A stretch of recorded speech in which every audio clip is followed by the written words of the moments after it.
ಬಿದ್ದೇನು ಅಂತೇಳಿ ಏನ ಅದೊಂದು ಇದು ಹಾಡಂದ್ರ ಹಂಗ ನಾವು ಮಾಡ್ಬೇಕಾಗ್ಯದ್ರಿ ಕರೆ ಅಂದ್ರ ನಮಗದು ಬರೋಬಲ್ ತೆಗ್ಯದ ಇಲ್ಲಿ ಬಂದಾಗ ಮಾತ್ರ ಅಗ್ದಿ ಸಂತರಿಗಿಂತ ಆ ಬಾಯನ ನೋಡ್ಬೇಕು ನಮ್ದ.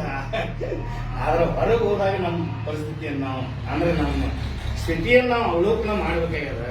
ಅದಕ್ಕೆ ನಮಗ ಮಹಾರಾಜರಿಗೆ ಏನ್ ಫರಕ್ ಆಗ್ಯದಪ್ಪ ಅಂತಂದ್ರ ಅವ್ರ ನಾಮಸ್ಮರಣೆಗೆ ಹೆಚ್ಚು ಗಂಟಿದ್ರು, ನಾವು ಹೊರಗಿಂದಕ್ಕೆ ಹೆಚ್ಚಿದ್ವಿ ಗಂಟ.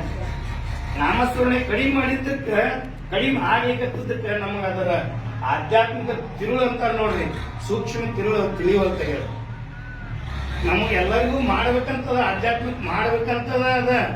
ಆದ್ರೆ ನಮ್ಗೆ ಏನಾಗ್ಯದಪ್ಪ ಅಂದ್ರ ಸೂಕ್ಷ್ಮ ಅಹಂಕಾರ ಒಂದು ಭಾಳ ಬಂದ್ಬಿಟ್ಟದ್ರಿ. ನಾವೊಂದ್ 4-5 ಸತ್ಸಂಗದಾಗ ಪ್ರವಚನ ಮಾಡಿದೀವಿ, ನಾವು 4-5 ಸತ್ಸಂಗದಾಗ ಹಾಡಾಡಿದೀವಿ, ಓಡಾಡಿದೀವಿ, ಬರ್ರಿ ಬರ್ರಿ ಬರ್ರಿ ಕೂಡ್ರಿ ಕೂಡ್ರಿ ಅಂತ ಯಾರ ಅಂದ್ರ ಅಂತ ಹೇಳಿ ನೀವು ಅದ್ ಏನಾಗ್ಬಿಡ್ತ ಅಂದ್ರೆ ನಮ್ಮ ಅವಸ್ಥೆ ಬೇರೆ ಆಗ್ಬಿಟ್ಟಿರ್ತ. ಆ ಅವಸ್ಥೆಗೆ ಹೋಗ್ಬಿಟ್ಟಿದೀವಪ್ಪ ಅಂತಂದ್ರ ಮುಂದೆ ಕೆಳಗೆ ಬರ್ತೀವಿ, ಮುಳಿಕೆ ಬರ. ನಾವು ತಿಳ್ಕೊಂಡಿವಿ ನಾವು ಭಾರಿ ಅಂತೇಳಿ ನಮ್ಗೆ ಸಾವಿರಾರು ಕಣ್ಣುಗಳು ನೋಡ್ತಿರ್ತಾವೆ.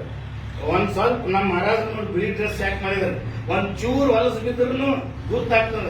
ಹಂಗ ನಾವು ಜೀವನದಾಗ ಬದುಕಿ ತೋರಿಸ್ಬೇಕು. ಮಹಾರಾಜರು ಮಾಡಿ ತೋರ್ಸ್ಯಾರಿ.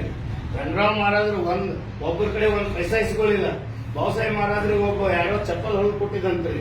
ಇದ್ರಾಗ ತೇರ್ದಾಳದಾಗ ₹2 ಅವ ಚಪ್ಪಲ್ ಹೊಲ್ದು ಕೊಟ್ರೆ ಏನಂದ್ರ ಮಹಾರಾಜರು ಗೊತ್ತಂದ, ಯಾಕೋ ನಾ ನಿನ್ ಚಪ್ಪಲ್ದಾಗ ಸಿಗ್ಲೇನ ಅಂತೇಳಿ ಅವ್ಗೆ ₹2 ಆಗಿಂದಾಗ ಕೊಟ್ಟು ಬಯಸ್ಬಿಟ್ರು. ಅಂದ್ರ ಇಷ್ಟೇ ನಾವು ಏನ್ ತಿಳ್ಕೊಬೇಕಾಗಪ್ಪ ಅಂತಂದ್ರ ಈ ಆಧುನಿಕ ಜೀವನ ಇರ್ಲಿ ಬೇಡ ಅನ್ನಂಗಿಲ್ಲ. ನಮ್ ನೌಕರಿ ನಾವು ಮಾಡೋನು, ನಮ್ ಉದ್ಯೋಗ ನಾವು ಮಾಡೋನು. ಮಹಾರಾಜರು ಹೇಳ್ಯಾರ ನಿನ್ ಉದ್ಯೋಗ ನೋಡ್ಕೊಂಡ್ ಮಾಡ್ರಪ್ಪ ಅಂತ. ಆದ್ರೆ ಹೆಚ್ಚು ನಾವು ಮತ್ತು ಆಧ್ಯಾತ್ಮಿಕ ಕಡೆ ಕೊಡ್ತೇವೆ. ಖಾಲಿ ಇದ್ದೀವಿ ಅಂದ್ರೆ ಬಂದು ಇದ್ರೊಳಗೆ ಭಾಗವಹಿಸಿದೀವಪ್ಪ ಅಂತಂದ್ರ ಆ ಮಾಯೆಯನ್ನು ತಲೆ ಮೇಲೆ ಕೂತಲ್ಲ ಅದನ್ನ ಸಣ್ಣಗೆ ಹೆಗಲ ಮೇಲೆ ತಗೋಬಹುದು. ಇದ್ರ ಇಂಥವ್ರೊಳಗೆ ಬಂದು ಕೂತೀವಪ್ಪ ಅಂತಂದ್ರ ತಾನಾಗ ಸರಿತಾಳ. ಇದ್ರಾಗ ರಾಯರ ಚರಿತ್ರೆ ಓದ್ರಿ ನೀವು ಬೇಕಾದ್ರೆ ಇಷ್ಟ ಕಾಡ್ತಾಳ ರೀತಿ ಅವ್ರು ಹೇಳ್ತಾರ, ರಾಯರಿಗೆ ಹೇಳಿ ಬರ್ತಾಳ್ರಿ ಮಾಯ ನಾ ಬರ್ಲಿಕ್ಕತ್ತೀನಿ ಬಾ ಅಂತಾರ ಅವ್ರು. ನಿನ್ಗೇನ ಎದುರು ಅವ್ರು ಇಂಥ ಕಾಡ್ತಾಳ ಅಂದ್ರೆ ಲಾಸ್ಟಿಗೆ ಊಟ ಸಿಗಂಗಿಲ್ಲ ಅವ್ರಿಗೆ, ಅಷ್ಟು ಕಾಡ್ತಾಳ್ರಿ ಮಾಯೆ. ಆದ್ರೂ ಅದನ್ನ ಯಾರು ಎದುರಿಸಿ ನಿಂತಾರಲ್ಲ ಅವ್ರು ದೇವರಾಗ. ಮಹಾರಾಜರಿಗೆ ಏನ್ ಕಾಡಿಲ್ಲ ಅಂದ್ರೆ ಪುಸ ಕಾಡಿಲ್ಲ, ಕಂಪ್ನಿ ಒಳಗ ವಿಷ ಹಾಕಿದ್ರಂತ ಮಹಾರಾಜರಿಗೆ. ಇಂಥ ಸತ್ಪುರುಷರಿಗೆ ವಿಷ ಹಾಕಿ ಕೊಲ್ಲಿಕ್ ನೋಡ್ಯಾರ್ರಿ. ಮತ್ತ ಅದ್ರಾಗಿಂದ ಪಾರ ಬಂದಿಲ್ಲನ್ರಿ. ಇವೆಲ್ಲ ಇದರಿಂದ ನಾವು ಏನ್ ಮುಂದೆ ನೆಕ್ಸ್ಟ್ ಸ್ಟೆಪ್ಗೆ ಹೋಗ್ತೀವಲ್ಲ ಆವಾಗ ಮಾತ್ರ ಆಧ್ಯಾತ್ಮಿಕ ಸ್ಟಾರ್ಟ್ ಆಗ್ತದ. ಈಗಿನ ಪರಿಸ್ಥಿತಿ ನೋಡಿದ್ರ ನಡಿಲಿಗತ್ತೀವಿ, ಇಲ್ಲ ಅನ್ನಂಗಿಲ್ಲ, ನಡಿಲಿಗತ್ತೀವಿ. ಆದ್ರೆ ನಡೆಯುವ ದಾರಿ ಸರಿ ಇದೆ ಇಲ್ಲ ಅನ್ನೋದು ಸ್ವಲ್ಪ ವಿಚಾರ ಮಾಡಿ ನಡಿಬೇಕಾಗಿದ್ರಿ ನಾವು. ಅಂದ್ರೆ ನಾವು ನಮ್ಮ ಹಿರಿಯರೆಲ್ಲ ಹೆಂಗ್ ಮಾಡಿ ಹೋಗ್ಯಾರ ಆಧ್ಯಾತ್ಮಿಕ ನೋಡ್ರಿ ನೀವು. ಮತ್ತೆ ಹಿರಿಯರೆಲ್ಲ ಭಾಳ ಉಪಾಧಿ ಹಾಕೊಂಡಿಲ್ರಿ, ಭಾಳ ಅವ್ರು ಏನೂ ಹಾಕೋತಿದ್ದಿಲ್ಲ. ಅವ್ರ ನಾಮಸ್ಮರಣೆ ಭಜನೆ ಇಷ್ಟು ಮಾಡ್ಕೊಂಡು ತಾವು ಉದ್ಯೋಗ ತಾವು ಮಾಡ್ಕೊಂಡು 27 ಸಪ್ತಾಹ ಹಾಕ್ಯಾರ ನಮ್ಮ ಮಹಾರಾಜರು. ಎದಕ್ಕೆ ಹಾಕ್ಯಾರ ತಿಳ್ಕೊಂಡ್ರಿ ನೀವು? ನಾವು ಅನಿಸ್ತದೆ ನಮ್ಗೆ ಹೆಮ್ಮೆ ಅಂತ ಅಲ್ಲದು. ಅದು ಏನಪ್ಪಾ ಅಂದ್ರೆ ಇವು ಕಗ್ಗಲ್ಲವ ಇವ್ ಕಟಿಬೇಕು, ಹಂಗಾಗ ಕಟ್ಟದಾಗ ಮಾತ್ರ ಇವು ಶುದ್ಧ ಆಗ್ತಾವ ಅನ್ನೋದು ಅವ್ರಿಗೆ ಗುರ್ತಿತ್ರಿ. ಅದಕ್ಕೆ ಅವ್ರು 27 ಸಪ್ತಾಹ ಹಾಕಿದ್ರು. ಅದು ಸಾಲಿಲ್ಲ, ಅದಕ್ಕೂ ನಮ್ಗೆ ಬಗ್ಲಿಲ್ಲ. ಮತ್ತೆ ಮಾಡಿದ್ರೆ ವಾರಕ್ಕೊಂದ್ ಸತ್ಸಂಗ ಹಾಕಿದ್ರಿ. ಇವು ಬಿಡುದು ಬೇಡ ಇವ್ನ ಅಂತೇಳಿ ಅವ್ರಿಗೆ ಕಾಳಜಿ ಇರ್ತದೆ. ಇವ್ರನ್ನ ಹೆಂಗಾರ ಮಾಡಿ ಉದ್ಧಾರ ಮಾಡ್ಬೇಕು ಅನ್ನೋದು ಕಾಳಜಿ ಇದ್ದದಕ್ಕೆ ಇಷ್ಟೆಲ್ಲ ಸೂತ್ರ ಅವ್ರದ್ದು ಅದ. ಇದು ಆದಷ್ಟು ನಾವು ಇದ್ರಾಗ ಭಾಗವಹಿಸಿದೀವಿ ಅಂದ್ರೆ ಗ್ಯಾರಂಟಿ ಆಗೇ ಆಗ್ತದೆ, ಅದೇನು ತಪ್ಪಿಲ್ಲ. ಅವ್ರು ಬಿಡೋದಿಲ್ಲ ನಮ್ಮನ್ನ.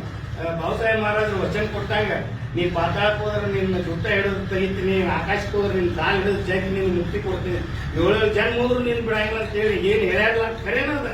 ಆದ್ರೆ ಬರ್ಲಿಕ್ಕೆ ನಾವು ಬರ್ಬೇಕಲ್ರಿ, ಮೊದ್ಲ ಬರ್ಲಿಲ್ಲ ಅಂದ್ರೆ ಏನೂ ಆಗಂಗಿಲ್ಲ. ಅದಕ್ಕೆ ಟೈಮ್ ಆಗ್ಯದ ವಿಶೇಷ. ಅದಕ್ಕೆ ಭಾಳ ಹೇಳೋದು ಬೇಡ. ಇದು ಹೇಳ್ಕೊತ ಹೋದ್ರೆ ಭಾಳ ಅದ ಇದು ವಿಷಯ. ಯಾಕಂದ್ರೆ ಕರೆಕ್ಟ್ ವಿಷಯ ಕೊಟ್ಟಾರ ಇವತ್ತು. ಅಂದ್ರೆ ನಮ್ಮ ಪರಿಸ್ಥಿತಿ ನಾವ ಅರ್ಥ ಮಾಡ್ಕೋಬೇಕು. ಇದ್ರಾಗ ಮಂದಿದ ವಿಚಾರ ಮಾಡೋದಲ್ಲ, ಮಲ್ಲಾಯ್ ಹೆಂಗಿದಾನ, ವಿಠಲ್ ಹೆಂಗಿದಾನ, ಸಂತೋಷ್ ಹೆಂಗಿದಾನ ವಿಚಾರ ಮಾಡೋದಲ್ಲ. ನಾ ಏನಿದ್ದೀನಿ ಮೊದ್ಲು ನಾ ಇವ್ರಿಗೆ ಬಟ್ ಮಾಡಿದ್ರೆ 4 ಬಟ್ ನನಗೆ ತೋರಿಸ್ತಾವ. ನೀ ಏನ್ ಮಾಡಿದ್ದಿ ನೋಡು ಮೊದ್ಲು. ಅದಕ್ಕೆ ಇದರ ಸೂಕ್ಷ್ಮದ ಬಹಳ ಸೂಕ್ಷ್ಮ ರೀತಿಯಿಂದ ಯಾರಿಗೂ ಏನು ಅನ್ಲಾರದ ನಮ್ಮ ಮಹಾರಾಜರು ಏನ್ ಹೇಳಿಕೊಟ್ಟಾರ ನಾವೆಲ್ಲ ಪರಂಪರೆಯನ್ನು ನೋಡ್ತೀವಿ. ಅದ್ರ ಪ್ರಕಾರ ನಾವು ನಡ್ಕೊಂಡು ಹೋದಿಪ್ಪ ಅಂದ್ರೆ ಏನ್ ವಜ್ಜಿಲ್ಲ. ಮತ್ ನಾವು ಇದನ್ನೇ ಮಾಡ್ಕೊತ ಹೋದಿವಪ್ಪ, ಚಂಪಾಂಗ್ ಮಾಡ್ಕೊತ ಹೋದಿವಿ, ಅಹಂಕಾರ ಪಡ್ಕೊತ ಹೋದಿವ, ನಮ್ಮನ್ನ ಮತ್ತೆ ಪಾತಾಳಕ್ಕೆ ಮಾಯ ಅನ್ನುತ್ತಾರೆ, ಪಾತಾಳಕ್ಕೆ ತುಳಿತದ. ಅದಕ್ಕೆ ಹಂಗೆ ಮಾಡೋದು ಬೇಡ. ಮಹಾರಾಜರಿಗೆ ಬಿಡ್ಕೊಂಡು ಮತ್ತೆ ನೀವೇ ಇದರಿಂದ ಪಾರು ಮಾಡ್ರಿ ಅಂತೇಳಿ ಅವ್ರಿಗೆ ಬಿಡ್ಕೊಂಡು ನಾನು 4 ವಾಕ್ಯಗಳು ಇನ್ಮೇಲೆ ನನ್ನ ಸಂತೋಷ